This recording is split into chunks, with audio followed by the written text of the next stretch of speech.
अभी आज से थोड़े दिन पहले उत्तर प्रदेश के चीफ मिनिस्टर ने उत्तर प्रदेश की असेंबली में ये कहा कि उर्दू पढ़ना कटमुल्लाओं की तरह मौलाना बनाना की बात है, साइंटिस्ट नहीं बनते। अब जाहिर है उत्तर प्रदेश के मुख्यमंत्री को तो उर्दू नहीं आती, मगर वो साइंटिस्ट क्यों नहीं बने उसका जवाब वही दे सकते हैं। उत्तर प्रदेश के मुख्यमंत्री ने कहा कि उर्दू पढ़ने से कटमुल्ले बनते हैं। अब उत्तर प्रदेश के मुख्यमंत्री के जो बुजुर्ग थे या जिस आइडियोलॉजी से वो आते हैं, उनके किसी भी शख्स ने इस मुल्क की आजादी में हिस्सा नहीं लिया। ये गोरखपुर से आते हैं और उसी गोरखपुर से रघुपति साहेब फराख भी आते हैं।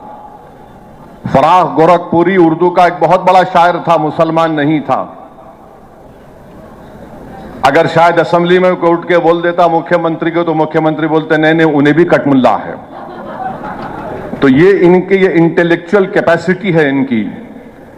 फराख गोरखपुरी गोरखपुर के शायर थे, उर्दू के बहुत बड़े शायर थे।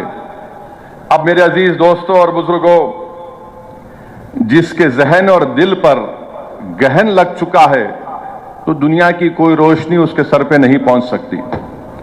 फराख गोरखपुरी का शेर क्या है सुनिए, ये बीजेपी आरएसएस वालों को बता रहा हूं, जो उर्दू बोलने वालों को कटमुल्ला कहते हैं। फराख गोरखपुरी ने कहा था, सरजमीन हिंद पर अक़वाम आलम के फराख, सरजमीन हिंद पर अक़वाम आलम के फराख, काफिले बसते गए हिंदुस्तान बनता गया। सरजमीन हिंद पर अक़वाम आलम यानी नेशंस आए इस देश में, बसते गए हिंदुस्तान बना। अब ये जो आर्गुमेंट इनका आरएसएस का है कि नहीं ये बाहर से आए, तुम भी बाहर से आए। जितने आर्यंस है बाहर से आए, अगर ओरिजिनल है तो द्रविडियन और ट्राइबल लोग हैं। फराख गोरखपुरी ने सच्चाई को बयान कर दिया। अब इनको नफरत इतनी उर्दू से है कि इनको शायद ये भी नहीं मालूम होगा कि हसरत मोहानी ने कलकत्ता में अंग्रेज लीडर कौन था, मॉन्टेग्यू के खिलाफ हसरत मोहानी ने नारा लगाया था। क्या नारा लगाया था? इनकलाब जिंदाबाद, इनकलाब जिंदाबाद। अब शायद इनको यह भी नहीं मालूम होगा कि सुभाष चंद्र बोस, नरेंद्र मोदी उनका स्टैचू लगाए दिल्ली में। अब नरेंद्र मोदी इनको छोड़ दिए, तुम जरा ये बोलते रहो। सुभाष चंद्र बोस जो आजाद हिंद फौज बनाए थे, उसका नारा क्या था? इत्तेहाद, एतमाद और कुर्बानी। इत्तेहाद, एतमाद और कुर्बानी नारा था सुभाष चंद्र बोस का, नेताजी सुभाष चंद्र बोस का। इस हैदराबाद से वजीर सुल्तान, एक मशहूर फैमिली थी, उनके एक खानदान के फर्द नेताजी के साथ चले गए भारत छोड़ के। इसी मुल्क में हैदराबाद के सफरानी साहब थे, नेताजी के साथ चले गए। ये नहीं मालूम शायद मुख्यमंत्री को, तो यहां हैदराबाद से हम मुख्यमंत्री को ज्ञान दे रहे। राम प्रसाद बिस्मिल को इनको नहीं मालूम होगा, हिंदू थे। उन्होंने कहा था कि सरफरोशी की तमन्ना अब हमारे दिल में है। तो यही सरफरोशी की तमन्ना अब हमारे दिल में है कहकर भगत सिंह फांसी के फंदे पे चढ़ गए। और यही उर्दू के लफ्ज को अल्लामा काफी रहमतुल्लाह अलैह, जो मुरादाबाद के थे, अंग्रेजों के खिलाफ जिहाद का फतवा दिया था मौलाना काफी ने। जब 2 दिन में अंग्रेज जज ने उनको 2 मई को ट्रायल शुरू हुआ, 4 मई को उनको फांसी की सजा दे दी गई। और मौरिख ने लिखा कि अल्लामा काफी के ऊपर इस्तरी गरम करके उनके जिस्म पर चुरके दिए जाते थे। वो अल्लामा काफी जब फांसी के फंदे की तरफ जा रहे थे, तो उनके उर्दू के अशार नातिया उर्दू के अशार थे। उत्तर प्रदेश के मुख्यमंत्री, आप उत्तर प्रदेश के मुख्यमंत्री हैं, मौलाना काफी मुरादाबाद के थे। फतवा दिया अंग्रेजों के खिलाफ जिहाद का। कटमुल्ले तुम बोलते ना। क्या कहा था अल्लामा काफी ने? कोई गुल बाकी रहेगा ना चमन रह जाएगा, पर रसूल अल्लाह का दीन हसन रह जाएगा। اطلس و کم خواب کی پوشاں پر نازانہ ہو تم، اس تن میں جان پر خاکی کفن رہ جائے گا۔ نام شاہانہ جہاں مٹ جائیں گے، لیکن یہاں حشر تک نام و نشان پنجتن رہ جائے گا۔ یہ مولانا کافی اردو کے نعتیہ کلام پڑھ کے مکھیہ منتری پھانسی پہ چڑھ گئے، آپ کو نہیں معلوم۔ اور پھر وہیں پر جوش ملیا آبادی، یعنی ان کو معلوم ہی نہیں، بس اردو سے دشمنی ہے۔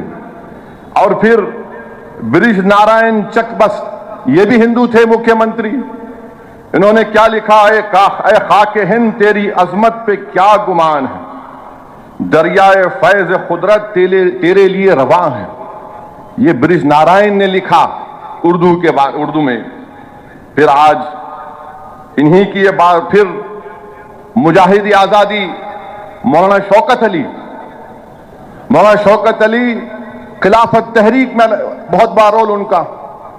راؤنڈ ٹیبل کے لیے برطانیہ گئے تو مولانا شوکت علی نے کہا کہ اگر میں ہندوستان کو آزاد نہیں کراؤں گا تو میں بھارت کو واپس نہیں آؤں گا۔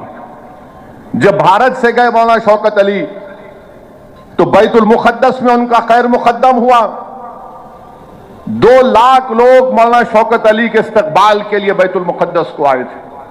اس کے بعد وہ برطانیہ گئے، راؤنڈ ٹیبل کانفرنس ہوئی، ان کا ایک مشہور تقریر ہے، رامپور کے تھے مکھیہ منتری مولانا شوکت علی، آپ کو نہیں معلوم ہوگا۔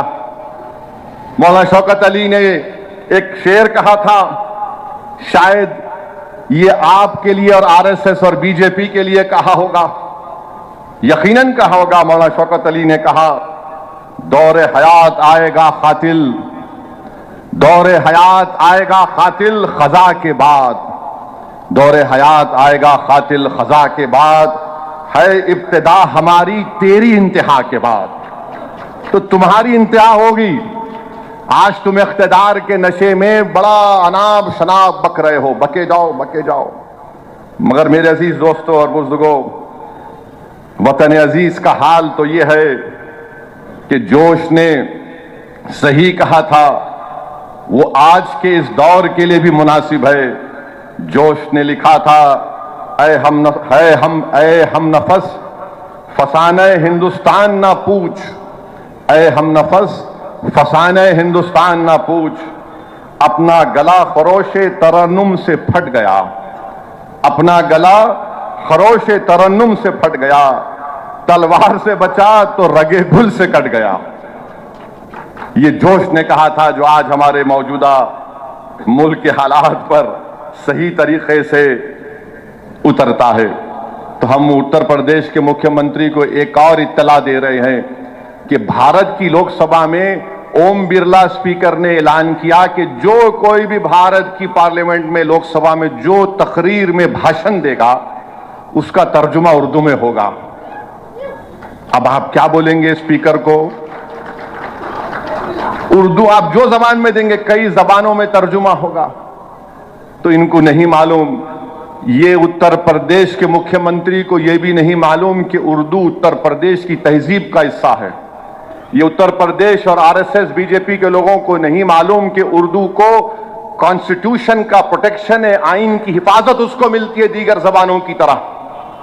اتر پردیش اور مودی کو نہیں معلوم کہ ہر مسلمان اردو نہیں بولتا، بلکہ یہ مسلمانوں کی زبان نہیں ہے، یہ اس دیش کی آزادی کی زبان رہی ہے، یہ اس ملک کی زبان ہے۔ اب آپ چلے جائیے، نوایت مسلمان ہیں کرناٹکا میں اردو نہیں بولتے، کم بولتے۔ کیرلا چلے جائیے، موپلا الگ زبان بولتے، ملیالی بولتے۔ تامل لوگ تامل بولتے مسلمان۔ کرناٹکا کے انٹیریئر میں چلے جائیے، کنڈی بولتے ہیں۔ مہاراشٹر میں جائیے، وہ اردو بھی بولتے، مراٹھی بھی بولتے۔ گجرات کے مسلمان ہیں، گجراتی بھی بولتے، اردو بھی بول لیتے۔ ارے اس دیش کی خوبصورتی یہ ہے، بی جے پی اس دیش کو، اس وطن کو ایک زبان، ایک مذہب، ایک آئیڈیالوجی اور ایک لیڈر کے تحت بنانا چاہتی ہے۔ بھارت میں ہزاروں مذہب ہیں، کئی زبانیں ہیں، کئی ہزاروں تہذیبیں ہیں، تبھی جا کر بھارت بنتا ہے۔ اسی لیے فراق گورکھپوری نے کہا کہ اقوام عالم کا لفظ استعمال کیا تھا. اب ان کو سمجھ میں آیا نہیں معلوم، مگر ہمارا کام یہ ہے کہ ان کو سمجھانا اور ان کو بتانا کہ اردو سے دشمنی کرنا جدوجہد آزادی سے دشمنی کرنے کے برابر ہے.